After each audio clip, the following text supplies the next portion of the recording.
Hello everyone, welcome to RK Tutorial. So guys APSC group 2 mains మరియు రానున్నటువంటి కొత్త notification ప్రిలిమ్స్కి సంబంధించి రెండు కూడా ప్రిలిమ్స్ అండ్ మెయిన్స్కి సంబంధించినటువంటి మరి 50,000 ఎంసీక్యూస్తో కూడినటువంటి న్యూ సిలబస్ ప్రకారము రూపొందించినటువంటి టెస్ట్ సిరీస్ లాంచ్ చేయడం అయితే జరిగింది. మరి దివాళీ సందర్భంగా దీనిని జస్ట్ 99 రూపాయలకి అందజేస్తున్నామండి. ఈచ్ అండ్ ఎవ్రీ టాపిక్ టెస్ట్తో పాటుగా ప్రతి పీడిఎఫ్ కూడా ఉచితంగా అందచేయడం జరుగుతుందండి. లిమిటెడ్ పీరియడ్ ఆఫర్ మాత్రమే 1 or 2 days మాత్రమే ఈ ఆఫర్ ఉంటుందండి. దివాళీ సందర్భంగా లాంచ్ చేయడం జరిగింది. యాప్ డౌన్లోడ్ చేసుకొని తప్పకుండా కోర్స్ తీసుకోండి. ఆఫర్ కంప్లీట్ అవ్వక ముందే. ఓకేనా? All the best. Hello everyone, welcome to RK tutorial. So guys, ఈరోజు మనము డైలీ కరెంట్ అఫైర్స్ మరియు జీకేలో భాగంగా 9వ తారీఖు నవంబర్ 2024కు సంబంధించినటువంటి కరెంట్ అఫైర్స్ని ఈ వీడియోలో మనము క్లియర్గా చూద్దాము. ఎవరు కూడా వీడియోని స్కిప్ చేయకుండా చివరి వరకు చూసేయండి. ఓకేనా? ముందుగా చిన్న లైక్ చేయండి ఫ్రెండ్స్, ప్రతి ఒక్కరు కూడా. Question number 1. 2024 నవంబర్ 8 నుండి 21 వరకు షెడ్యూల్ చేయబడిన ఉమ్మడి సైనిక విన్యాసాలు ఆస్ట్రాహిండ్ 3వ ఎడిషన్ని మరి ఏ దేశంతో కలిసి భారతదేశం నిర్వహిస్తుంది? With which country will India conduct the 3rd edition of the Astrahind Joint Military Exercise scheduled from November 8 to 21, 2024? Answer option A అండి, ఆస్ట్రేలియాతో కలిసి. వివరాలు చూద్దాం. మహారాష్ట్రలోని పూణేలోని ఫారెన్ ట్రైనింగ్ నోడ్లో ఉమ్మడి సైనిక విన్యాసాలు ఆస్ట్రాహిండ్ 3వ ఎడిషన్ ఈరోజు ప్రారంభమైంది. 2024 నవంబర్ 8 నుండి 21 వరకు షెడ్యూల్ చేయబడిన ఈ వ్యాయామం భారతదేశం మరియు ఆస్ట్రేలియాలో ప్రత్యామ్నాయంగా నిర్వహించబడే కీలక వార్షిక కార్యక్రమం. ఆస్ట్రాహిండ్ యొక్క మరి మునుపటి ఎడిషన్ డిసెంబర్ 2023లో ఆస్ట్రేలియాలో జరిగిందండి. ప్రీవియస్ ఎడిషన్ ఎక్కడ? ఆస్ట్రేలియాలో జరిగింది. మరి 3వ ఎడిషన్ ఆస్ట్రాహిండ్ వ్యాయామం మహారాష్ట్రలోని పూణేలోని విదేశీ శిక్షణ నోడ్లో ప్రారంభమైంది. Okay, next one. Federation of Indian chamber of commerce and industry అధ్యక్షుడిగా ఇటీవల క్రింది వారిలో ఎవరు నియమితులయ్యారు? Who among the following has recently been appointed as the president of the federation of Indian chamber of commerce and industry? దీన్నే మనము ఫిక్కీ అని పిలుస్తాము. ఓకే, ఎవరు సెలెక్ట్ అయ్యారండి? మరి ఎవరు ఎన్నికయ్యారు ప్రెసిడెంట్గా? ఆప్షన్ సి, హర్షవర్ధన్ అగర్వాల్ గారు. వివరాలు చూద్దామండి. ఇంపార్టెంట్ క్వశ్చన్ అండి ఇది. FICCI national executive committee meeting అధికారికంగా హర్షవర్ధన్ అగర్వాల్ని భారతదేశపు ప్రముఖ పారిశ్రామిక సంస్థలలో ఒకటైన federation of Indian chamber of commerce and industry అధ్యక్షుడిగా ఎన్నుకున్నట్లుగా ప్రకటించింది. ప్రస్తుతము ఫిక్కీ సీనియర్ వైస్ ప్రెసిడెంట్గా పనిచేస్తున్న అగర్వాల్ నవంబర్ 21, 2024 అధ్యక్షుడిగా బాధ్యతలు చేపట్టనున్నారు. ఇంపార్టెంట్. Next one. ఇటీవల వ్యవస్థాపక దినోత్సవం నిర్వహించుకున్న దేవతల భూమి అనే పేరు గల రాష్ట్రం క్రింది వాటిలో ఏది? Which of the following state named as the land of gods recently celebrated its founders day? Answer option D అండి, ఉత్తరాఖండ్. ఉత్తరాఖండ్ వ్యవస్థాపక దినోత్సవాన్ని ఉత్తరాఖండ్ దివాస్ అని కూడా పిలుస్తారు. ఇది భారతదేశంలో ఉత్తరాఖండ్ ప్రత్యేక రాష్ట్రంగా ఏర్పడినందున మరి గుర్తుగా జరుపుకుంటారు. దేవతల భూమిగా పిలువబడే ఈ రాష్ట్రం దాని సుందరమైన అందం మరియు అనేక హిందూ తీర్థయాత్రలకు ప్రసిద్ధి చెందింది. ఈరోజు ఉత్తరాఖండ్ యొక్క సాంస్కృతిక మరియు చారిత్రక ప్రాముఖ్యతను మరియు ఒక ప్రత్యేక రాష్ట్రంగా మారడానికి దాని ప్రయాణాన్ని గౌరవిస్తుంది. ఇంపార్టెంట్. Next one. క్రింది స్టేట్మెంట్లను పరిశీలించండి. Consider the following statements. వైద్య పరికరాల రంగంలో స్వావలంబన సాధించడానికి కేంద్రము వైద్య పరికరాల పరిశ్రమ పథకాన్ని ప్రారంభించింది. Option B. ఈ పథకం మొత్తము 500 కోట్ల విలువైన కీలక రంగాలను కవర్ చేస్తుంది. దీనిని ప్రధాని నరేంద్ర మోదీ ప్రారంభించారు. క్రింది వాటిలో సరైనది ఏంటండి? ఆన్సర్ ఆప్షన్ ఏ అండి. ఏబి రెండు సరైనవి, సి అనేది తప్పండి. దీన్ని ప్రధాని నరేంద్ర మోదీ గారు ప్రారంభించలేదు. ఎవరు మరి చూద్దాం. కేంద్ర రసాయనాలు మరియు ఎరువుల శాఖ మంత్రి శ్రీ జేపీ నడ్డా వైద్య పరికరాల పరిశ్రమను బలోపేతం చేసే పథకంను ప్రారంభించారు. ఈ రంగాన్ని పెంచడం మరియు వైద్య పరికరాలలో భారతదేశాన్ని స్వావలంబనగా మార్చడం లక్ష్యంగా పెట్టుకున్నారు. ఈ పథకం మొత్తము 500 కోట్ల కీలకమైన భాగాల తయారీ, నైపుణ్యాభివృద్ధి, క్లినికల్ స్టడీస్, మౌలిక సదుపాయాల అభివృద్ధి మరియు పరిశ్రమల ప్రమోషన్ వంటి క్లిష్టమైన రంగాలను కవర్ చేస్తుంది. ఈ కార్యక్రమంలో కేంద్ర సహాయ మంత్రి శ్రీమతి ఎవరండి అనుప్రియ పటేల్, ఫార్మస్యూటికల్ శాఖ కార్యదర్శి శ్రీ అరుణీష్ చావ్లా మరియు పరిశ్రమ ప్రతినిధులు కూడా పాల్గొన్నారు. Okay, next one. దేశ జనాభాను లెక్కిస్తూ ఉండే మొదటి డిజిటల్ పాపులేషన్ క్లాక్ను ఇటీవల ఎక్కడ ప్రారంభించారు? ప్రతిరోజు జనాభా ఎంత పెరుగుతుంది అనేటువంటి క్యాలిక్యులేషన్ ఎప్పటికప్పుడు కూడా అప్డేట్ అవుతూనే ఉంటుందండి క్యాలిక్యులేటర్. ఓకేనా, దీన్నే డిజిటల్ పాపులేషన్ క్లాక్ అంటారు. మన దేశంలో మరి మొదటిసారిగా ఎక్కడ ప్రారంభించారండి? Why did recently launch the first digital population clock to count the population of the country? ఎక్కడ ప్రారంభించారు? ఆప్షన్ డి అండి, బెంగళూరు. ఓకేనా, చూద్దాం. నవంబర్ 8 శుక్రవారం Bengaluru institute for social and economic చేంజ్లో మొదటి డిజిటల్ పాపులేషన్ క్లాక్ను ప్రారంభించడంతో ఒక మైలురాయిని గుర్తించింది. ఈ వినూత్న ఇన్స్టాలేషన్ కర్ణాటక మరియు మొత్తం దేశం రెండింటికి నిజ సమయ జనాభా అంచనాలను ప్రదర్శిస్తుంది. పౌరులు, పరిశోధకులు మరియు విధాన రూపకర్తలకు తాజా జనాభా డేటాను అందిస్తుంది. జనాభా గడియారం యొక్క ముఖ్య లక్షణాలు: వ్యూహాత్మక ప్లేస్మెంట్, భారతదేశం యొక్క వేగవంతమైన జనాభా పెరుగుదలపై ప్రజలను నిమగ్నం చేయడానికి మరియు తెలియచేయడానికి ISEC ప్రవేశ ద్వారం వద్ద దీన్ని ఉంచడం జరిగింది. ఎప్పటికప్పుడు కూడా జనాభా ఎంత పెరుగుతుంది అనేది దీంట్లో చూడవచ్చు. నెక్స్ట్, క్రింది స్టేట్మెంట్లలో తప్పుగా ఉన్నది ఏంటి? From the given statement which one is wrongly mention? చూద్దాం.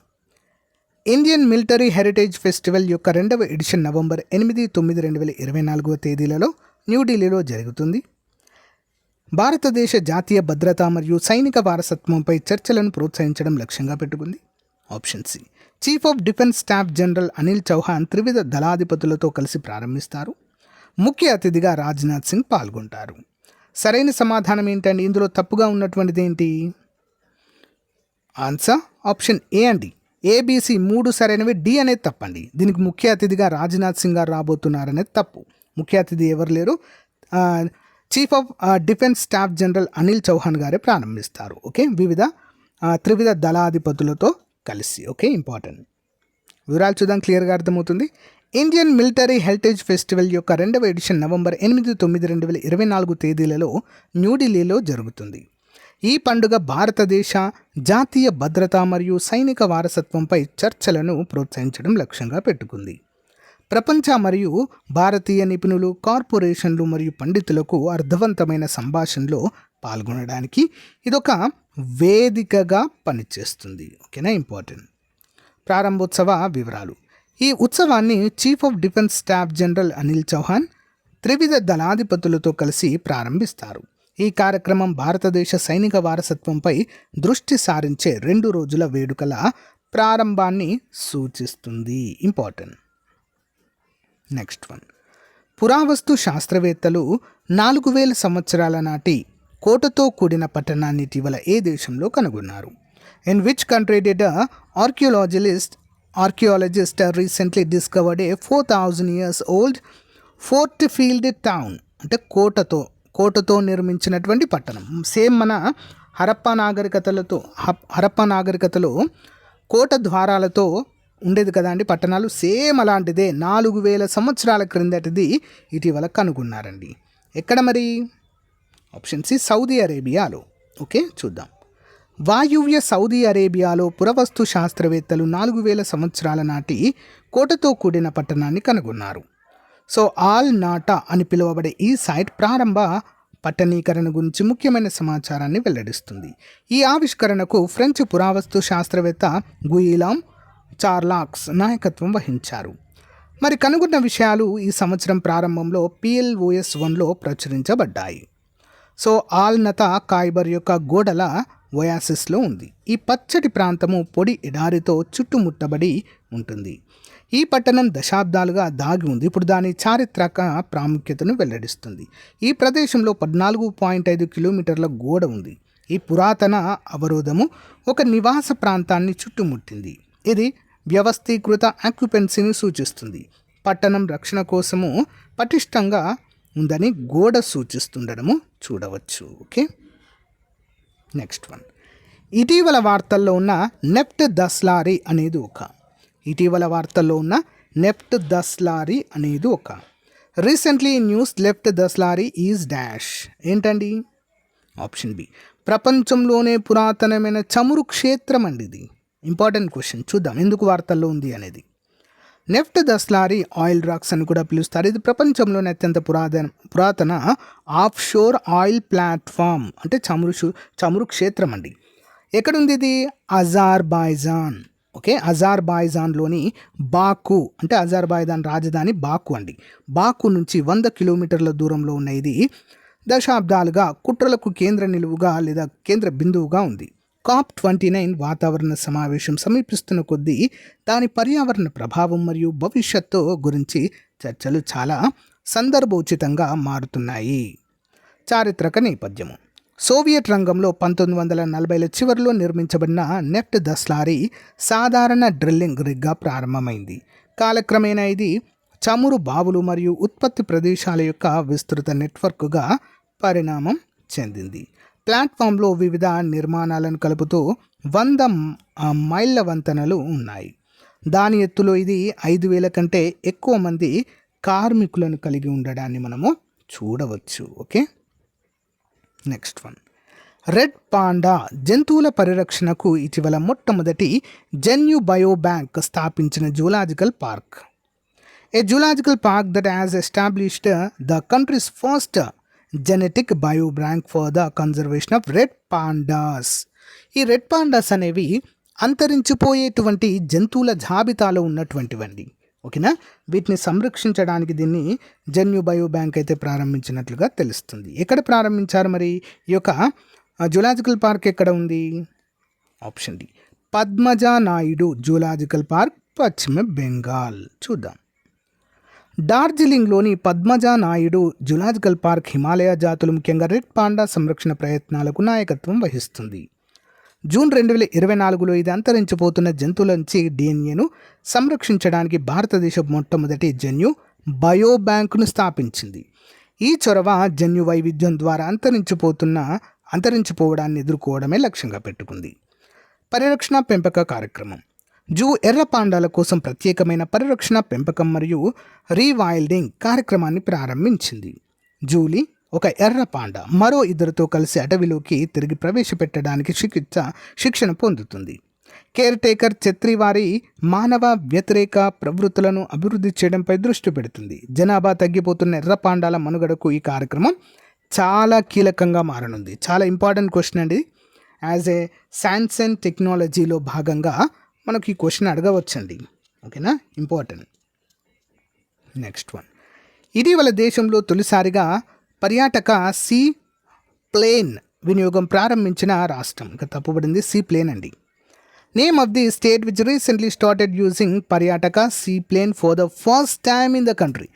దేశంలోనే మొట్టమొదటి సీ ప్లేన్ ప్రారంభించింది ఎక్కడండి? మన తెలుగు రాష్ట్రము ఆంధ్ర. సో గైస్, దీన్ని మరి ఆంధ్రప్రదేశ్ రాష్ట్రంలో ప్రారంభించడం అయితే జరిగింది. ఇంపార్టెంట్ క్వశ్చన్ అండి. నెక్స్ట్ వన్, ప్రతిష్టాత్మక ఎంఎస్ స్వామినాథన్ అవార్డు 2024కి ఎన్నికైన ప్రముఖ శాస్త్రవేత్త పేరేమిటి? The prestigious MS Swaminathan. What is the name of the eminent scientist elected for MS Swaminathan award 2024? ఎవరికి వచ్చిందండి? ఆప్షన్ ఏ, బోర్డుపల్లి మారుతి ప్రసన్న గారికి. వివరాలు చూద్దాం. బాపట్లకు చెందిన ప్రముఖ మొక్కజొన్న శాస్త్రవేత్త బొడ్డుపల్లి మారుతి ప్రసన్న జాతీయ స్థాయిలో ప్రతిష్టాత్మక టాస్ ఎంఎస్ స్వామినాథన్ అవార్డుకు ఎన్నికయ్యారు. పురస్కారం క్రింద ఆయనకు ₹1,00,000 నగదు అందజేయనున్నారు. ఢిల్లీకి చెందిన trust for advancement of agriculture sciences ఆధ్వర్యంలో వ్యవసాయ రంగంలో విశిష్ట సేవలు అందిస్తున్న శాస్త్రవేత్తలకు ఏటా ఎంఎస్ స్వామినాథన్ పురస్కారాన్ని ప్రదానం చేస్తున్నారు. కేంద్ర మాజీ మంత్రి సురేష్ ప్రభు చేతుల మీదుగా ఢిల్లీలో డిసెంబర్ 20న మారుతి ప్రసన్న పురస్కారము అందుకోనున్నట్లుగా తెలుస్తుంది. Additional questions. వియత్నాం ఇండియా ద్వైపాక్షిక ఆర్మీ వ్యాయామం 2024 ఎక్కడ నిర్వహించబడింది? Where was the Vietnam India bilateral army exercise VINBAX 2024 conducted in? ఎక్కడండి? ఆప్షన్ ఏ, అంబాలా, హర్యానా రాష్ట్రంలో. వార్తల్లో కనిపించిన గోవింద్ సాగర్ సరస్సు రాష్ట్రంలో ఉంది? Gobind Sagar Lake, which was seen in the news, is located in which state? Option C, Himachal Pradesh. International solar alliance అధ్యక్షుడిగా 2026 వరకు ఎన్నుకోబడిన దేశం. Which country has been elected as the president of the international solar alliance until 2026? ఎవరండి? India. WTT feeder కారాకస్ 2024లో పురుషుల singles టైటిల్ని గెలుచుకున్న భారతీయ table tennis ఆటగాడు ఎవరు? Which Indian table tennis player won the men's singles title at WTT feeder Caracas 2024? ఎవరండి? Option C, Harmeet Desai. వార్తల్లో కనిపించిన కల్కా Shimla railway ఏ రెండు రాష్ట్రాలను కలుపుతుంది? కల్కా Shimla railway which was seen in the news connect which 2 states? ఏ రెండు రాష్ట్రాలను కలుపుతుందండి కల్కా Shimla railway? Answer option B అండి, హర్యానా మరియు హిమాచల్ ప్రదేశ్. సో గైస్, ఇదే రోజుకు సంబంధించిన మోస్ట్ ఇంపార్టెంట్ కరెంట్ అఫైర్స్ అండి. సో వీడియో మీకు నచ్చినట్లయితే లైక్ చేయండి, తప్పకుండా మీ ఫ్రెండ్స్తో షేర్ చేయడం మాత్రం మర్చిపోవద్దు. Thank you guys, thank you for support. Have a nice day, bye.